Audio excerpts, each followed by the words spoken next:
नमस्कार दोस्तों। आज हम आपके लिए एक बहुत ही खौफनाक कहानी लेकर आ चुके हैं। न्याय न्याय एक ऐसी चीज होती है, अगर किसी को न्याय मिल जाए तो वह चैन की सांस ले सकता है। एंड अगर किसी को न्याय नहीं मिला तो वह वहीं पे अपनी सांसें रोक लेता है। एंड आज की यह जो कहानी है, ये न्याय और हमारे भारत देश के एक ऐसे अदालत की है जो कि बहुत पुरानी है। एंड ये एक ऐसी अदालत है ना गाइस, कि यहाँ पर ऐसे कठोर डिसीजंस लिए गए हैं। अपनी पूरी जिंदगी भर में ऐसे ऐसे गुनहगारों को यहाँ पे सजा दी गई है, जो कि शायद से उसको वो लोग गिल्टी थे, इसके लिए उनको वो सजा दी गई। लेकिन यहाँ पे कुछ ऐसे और भी डिसीजन लिए गए थे जिसके वजह से लोगों को बहुत ज्यादा सफर करना पड़ा था। और उन डिसीजंस के वजह से ही, उन्हीं गलत न्याय के वजह से उस अदालत में आज भी ऐसे बहुत सारे आत्माओं का बसेरा है, हंट करती है वह आत्माएं। यहीं पे आज की ये कहानी एक वकील की है। एंड ये कहानी कुछ ऐसी है कि अगर आप इसे एक बार सुन भी लोगे ना गाइस, तो आप ना अगली बार कभी भी किसी भी कोर्ट की सीढ़ियां चढ़ने से पहले एक बार रुक जाओगे ना। आप सोचोगे कि इस अदालत में इसके जिंदगी भर में ऐसी ऐसी खौफनाक हादसे हुए रहेंगे, जिसके वजह से शायद से मुझे थोड़ा बहुत चौकन्ना होना चाहिए। इस अदालत में खड़े होने से पहले, अब ये वीडियो शुरू करने से पहले, ऐसे ही और horror, mysterious and historical videos देखने के लिए सब्सक्राइब कर दीजिए इस चैनल को। अब ये कहानी शुरू होती है गाइस। ये कहानी है मनमोहन घोषाल की, जो कि कोलकाता हाई कोर्ट के एक लॉयर थे। एंड ये जो हादसा है ना, ये कुछ साल 2022 के अराउंड का था, जब मनमोहन घोषाल जस्ट अभी रिसेंटली ही एक बहुत बड़ा केस जीते थे। एंड बहुत टाइम हो गया, तो उनको अपने दोस्तों के साथ टाइम स्पेंड किए। एंड उन्होंने कहा कि अभी बहुत वक्त भी हो गया है, ऊपर से आज हम लोग एक बहुत बड़ा केस भी जीते हैं, तो फिर कोर्ट के पास में ही एक बहुत अच्छा खासा रेस्टोरेंट है, हम वहां पे जाते हैं और एंजॉय करते हैं। थोड़ा हमको अपना माइंड फ्रेश करने की अभी जरूरत है, क्योंकि बहुत ज्यादा नेगेटिविटी हो गई है। वो लोग गए उस रेस्टोरेंट में, रात भर अपनी वहां पर उन्होंने निकाली। अभी लेट बहुत ज्यादा हो रहा था। एंड मनमोहन का कहना था कि बहुत रात हो गई है अभी, और कल सुबह सुबह हमें कोर्ट भी पहुंचना है, सो इट्स बेटर कि अभी हम लोग निकल जाते हैं। वो लोग जैसे ही उस रेस्टोरेंट से बाहर निकले ना गाइस, बाहर देखा कि बाहर एकदम सन्नाटा था, एकदम सन्नाटा। बस रात का अंधेरा था और कुछ नहीं, आसपास कोई भी नहीं दिख रहा था, सब शांत हो चुका था। अब इतनी रात हो ही रही थी, तो फिर सब लोग ने ये वाली बात डिसाइड करी कि ऑलरेडी हमको कल तो मिलना ही है, तो अभी फिलहाल के लिए हम लोग यहाँ से चले जाते हैं। फिर उन सब ने अपना अपना रास्ता पकड़ लिया। एंड वो एक राइट वे के डायरेक्शन में चलने लग गए, क्योंकि वहीं से हाईवे आता था। लेकिन जो मनमोहन था ना, वो लेफ्ट में मैं जा रहा था, जहां पे कोर्ट है। तो फिर मनमोहन का जो दोस्त था अवजय हरी, उसने उसको रोका। एंड कहा कि आप वहां क्यों जा रहे हो यार, राइट साइड में हाईवे आता है, आपको कोर्ट की तरफ क्यों जा रहे हो आप। तो फिर उसने बोला कि मुझे बहुत जोर की वॉशरूम आ रही है। एंड जिस रेस्टोरेंट में हम लोग गए थे वहां पे थे ही नहीं, सो मैं जाके आता हूं। फिर वजहरी ने कहा कि चलो ठीक है, रेस्टोरेंट में वॉशरूम नहीं था, मुझे समझ में आ रहा है, लेकिन तू ये सब एक सिर्फ वॉशरूम जाने के लिए तू जज के कोर्ट में क्यों जा रहा है। यहीं पे कहीं पे तू सड़क पे भी तो कर सकता है, यहीं पे कहीं पे कर ले और उसके बाद चल घर पे जाते, फिर उसके बाद ऑफ कोर्स ऐसा तो किसी को नहीं करना चाहिए। ये लोग वकील हैं, ये लोग काफी ज्यादा एजुकेटेड हैं। एंड जो मनमोहन था, वो इसी चीज को अपने प्रिंसिपल्स को रखना चाहता था अपने तक। एंड उसने बस इग्नोर किया वजहरी को। एंड वो चला गया कोर्ट के अंदर।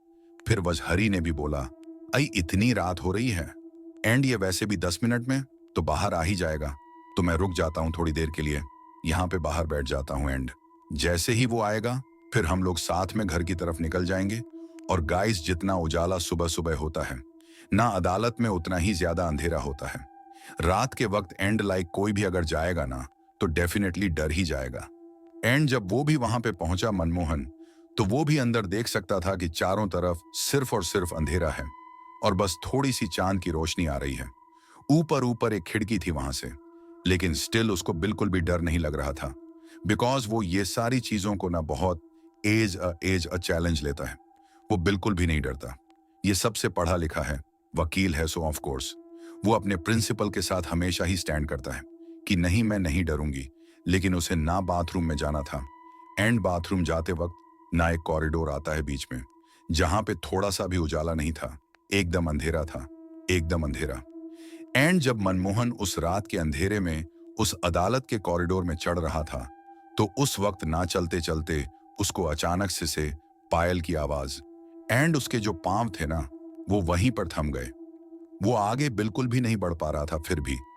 लाइक वो बहुत ज्यादा हिम्मत करने की कोशिश कर रहा था ना। उसके दिमाग में बस ऐसे चल रहा था कि अंधेरा है, अंधेरे में अलग अलग आवाजें सुनाई देती हैं, अलग अलग चीजें दिखाई देती हैं, जिसे लूसने कहते हैं। तो स्टिल उसने थोड़ी बहुत हिम्मत करके पीछे की तरफ देखा। जैसे ही पीछे देखा तो पीछे कोई भी नहीं था, सिर्फ और सिर्फ काला अंधेरा था। उसको थोड़ी बहुत राहत मिली एंड फिर वो वापस से चलने लग गया। लेकिन तभी जैसे ही मनमोहन थोड़ा सा आगे बढ़ा था, उसको वो पायल की आवाज दोबारा सुनाई दी।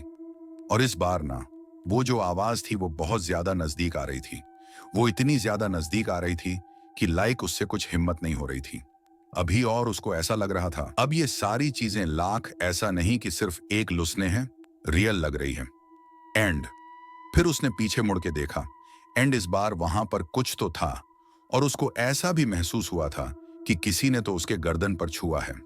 उसके सारे रोंगटे खड़े हो गए तो उसको गुस्बम्स आ गए थे टोटली। वो ना, उसने बस एक नजर ना ऐसी रखी हुई थी।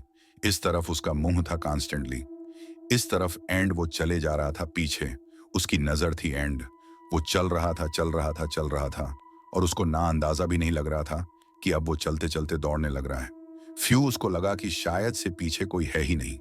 फ्यू उसने जैसे ही आगे देखा, आगे एक औरत खड़ी थी, वहीं पे उसके सामने एंड। वो भागते भागते एक दीवार से टकरा गया एंड नीचे गिर गया। उसकी आंखें फिर भी थोड़ी बहुत खुली थीं। उसने देखा कि वह औरत अब मनमोहन के करीब आ रही है, उसकी ओर बढ़ रही है। वही पायल की आवाज करके वहीं पे वजहरी जो कि कोर्ट के बाहर बैठा हुआ था, उसे लगा कि अभी मनमोहन को बहुत ज्यादा समय लग रहा है। यार इतना तो समय नहीं लगना चाहिए, पास में ही तो है बाथरूम। फिर उसने बोला, चलो ठीक है, मैं भी अंदर जाके देख ही लेता हूं कि अंदर क्या हो रहा है। ये कहीं पे अटक तो नहीं गया, कहीं पे फंस तो नहीं गया, ये अदालत के अंदर गया। फिर वो जो कॉरिडोर था वो उसकी तरफ बढ़ रहा था एंड उसने देखा कि कॉरिडोर के पास ना कुछ तो गलत है। उसको किसी ना किसी की प्रेजेंस फील हो रही थी कि हाँ, यहाँ पे कोई ना कोई है। फिर उसने दूर देखा कि कोई तो जमीन पे लेटा हुआ है, यानी ये कोई और नहीं, मनमोहन ही है। वह उसके कपड़ों से पहचान सकता था उसे एंड सिर्फ वहां पे मनमोहन अकेला नहीं था ना, उसके बगल में एक औरत भी बैठी हुई थी जिसने कोई भी कपड़े नहीं पहने थे, कोई भी कपड़े नहीं पहने थे। और इस समय वजहरी बहुत ज्यादा डर चुका था, कांपने लग गया था वो। लेकिन फिर भी अपने दोस्त को बचाने के लिए वह उसके नजदीक जाने लग रहा था। लेकिन जाते समय ना उसने देखा कि एक नॉर्मल औरत जैसी ही है, जैसे एक नॉर्मल इंसान होता है वैसा बाल है उसके, अच्छे खासे खुले बिखरे हुए, बस उसने कुछ कपड़े नहीं पहने हुए। फिर वह जैसे ही उसके नजदीक पहुंचा, उस औरत ने पीछे पलटा एंड इस वक्त वजहरी शौक था, क्योंकि जब तक वह देख रहा था उस औरत के बाल थे, लेकिन अभी उसके बाल तो क्या उसका सर भी नहीं था। जैसे ही उस लड़की ने, उस औरत ने वजहरी को देखा, वो वहां से भाग गई एंड भागते वक्त ना वजहरी को बहुत अच्छे से वो पायलों की आवाजें याद हैं, अच्छे से सुनाई दे सकती थी कि हाँ पायलों की आवाजें हैं यहाँ पे। फिर वो ना मनमोहन के पास गया एंड उसे ना थोड़ा होश में लाने की कोशिश करी एंड मनमोहन जैसे ही होश में आया, उसने वजहरी को कस के गले लगाया एंड वो रोने लग गया। वजहरी ने पूछा, अरे क्या हुआ तेरे साथ? तब जाके मनोन ने वो सारी चीजें बताई कि वो क्यों यहाँ पर बेहोश पड़ा हुआ था। तो ये बात ऐसी थी कि मनमोहन उस औरत को देख के नीचे गिर गया। एक दीवार को टकरा के जब वो नीचे गिरा ना, वो साफ साफ देख सकता था कि उस औरत के पैर हैं। उसके औरत के पैर में पायल बनी हुई थी। उसे जैसे ही ऊपर देखा, उसने एक चीज देखी कि उसने कोई भी कपड़े नहीं पहने हुए हैं। वो अपने हाथों तले ना ऐसे पीछे चल रहा था, एकदम पीछे चल रहा था। वो बचने की कोशिश कर रहा था उस औरत से, लेकिन वो औरत ना बहुत ज्यादा आई चीखने चिल्लाने लग गई थी, चिल्ला रही थी, बहुत शैतानों जैसी आवाज थी उसकी। फिर जो मनमोहन था वो भागने की कोशिश कर रहा था, लेकिन उस औरत ने उसे पकड़ लिया था एंड फिर उसे पकड़ने के बाद वह औरत सीधा मनमोहन के ऊपर बैठ गई। ना जाने वो उसके साथ क्या करना चाहती थी, लेकिन वहीं पे मनमोहन बेहोश हो गया। फिर ये सारी बातें करते करते वह हरी और मनमोहन उस कोर्ट रूम से बाहर आए। बाहर आने के बाद वो एक उस टपरी पे एक जाके बैठ गए थे। एक चाय की टपरी थी पास में छोटी सी, वहां पे जाके बैठे हैं और भी इस बारे में बात करने लग गए। फिर उस टपरी वाले ने कहा कि आपने जो भी देखा और सुना है ना, वो कोई वहम नहीं है बल्कि हकीकत है। उस टपरी वाले ने कहा कि आज से कई सालों पहले like year Kolkata high court में जिसका नाम था निस्तर राउत, और वह पेशे से एक प्रोस्टिट्यूट थी, एंड वो इस कोर्ट में आके वह उसका यह अपील था कि मैं एक शादी करना चाहती हूँ, एंड वन एक डायमंड मर्चेंट है, तो फिर मैं शादी जब तक नहीं कर सकती जब तक मेरा जो नाम है उस रजिस्टर से ना हट जाए। एज उसमें ऑक्यूपेशन में प्रोस्टिट्यूट लिखा हुआ है, मुझे ऑफिशियल एक प्रोस्टिट्यूट नहीं रहना है। एंड जब निसर ने ये वाला अपील रखा था कोर्ट के सामने, तो कोर्ट ने बिना कुछ सोचे समझे उसका ये जो अपील था उसको नाकार दिया, उसको रिजेक्ट कर दिया। उन्होंने साफ साफ कह दिया कि आप एक प्रोस्टिट्यूट हो, एंड हम लोग वही मानेंगे, एंड आप इसे कभी भी चेंज नहीं कर सकते। हम रजिस्टर से आपका नाम बिल्कुल भी नहीं हटाएंगे। निसर ना बहुत ज्यादा भी नाराज हो चुकी थी, बहुत ज्यादा भी दुखी हो चुकी थी, अपसेट थी, उससे समझ में नहीं आया था अब वो क्या करेगी, शादी कैसे करेगी। फिर ये सब कुछ सोचने के बाद उसने सोचा कि चलो मैं जाती हूँ अपने उस फियांसे के पास, एंड उसको जाके उससे जाके बात करती हूँ, जो कि डायमंड मर्चेंट था। वो जैसे ही उसके घर पे पहुंच उसने देखा कि उसको पुलिस लेकर चले जा चुकी है, उसको रॉबरी के इल्जाम में गिरफ्तार कर चुके हैं। इस वक्त निस्तर एक बहुत ही ज्यादा गलत हालत में थी, उसको समझ में नहीं आ रहा था उसके लाइफ में क्या हो रहा है, अब वो क्या करेगी। एंड जब बहुत सारे लोगों ने उसकी पूछताछ करनी चालू करी तो सबको निस्तर के बारे में कुछ पता ही नहीं चल रहा था कि वह गई कहां पे है। फिर पुलिस ने भी अभी छानबीन करनी चालू कर दी थी। फिर उनको फाइनली जाके निस्तर मिली, उनके जो वो डायमंड मर्चेंट था उसके गार्डन में मिली, गार्डन में दफनाई गई थी। वो निस्तर जब वो देख रहे थे निस्तर को, तो उसके बदन में कोई भी कपड़ा नहीं था, पूरी तरीके से नेकेड थी। वो उसकी गर्दन भी नहीं थी, कटी हुई थी, गर्दन सिर्फ उसके पूरे बदन में अगर कुछ था तो वो थी उसकी पायल, जिसकी आवाजें सुनाई देती हैं। और वो दिन है, और आज का दिन ये ली बात कही जाती है कि कोलकाता हाई कोर्ट में निस्तर की आत्मा आज भी भटकती है और किसी को भी आधी रात में वहां पे आने नहीं देती, क्योंकि उसे न्याय नहीं मिला। एंड इस कॉल कोलकाता हाई कोर्ट की ये जो कहानी है ना, ये यहीं पे खत्म नहीं होती है। कोलकाता हाई कोर्ट में एक कहानी थी जो कि 19वीं सेंचुरी की है। 19वीं सेंचुरी में ना एक आदमी रहा करता था जो कि एक पोएट था। उसका नाम था टपस, एंड वो ना ब्रिटिश के खिलाफ ना अपनी आवाजें उठाने लग रहा था। एंड उसी कारण के वजह से ना कोलकाता हाई कोर्ट में उसकी लाइक पेशी हुई। एंड पेशी होने के बाद उसको सीधा सीधा लाइफ इम्प्रिजनमेंट, या तो उसको जेल में डाल दिया गया था।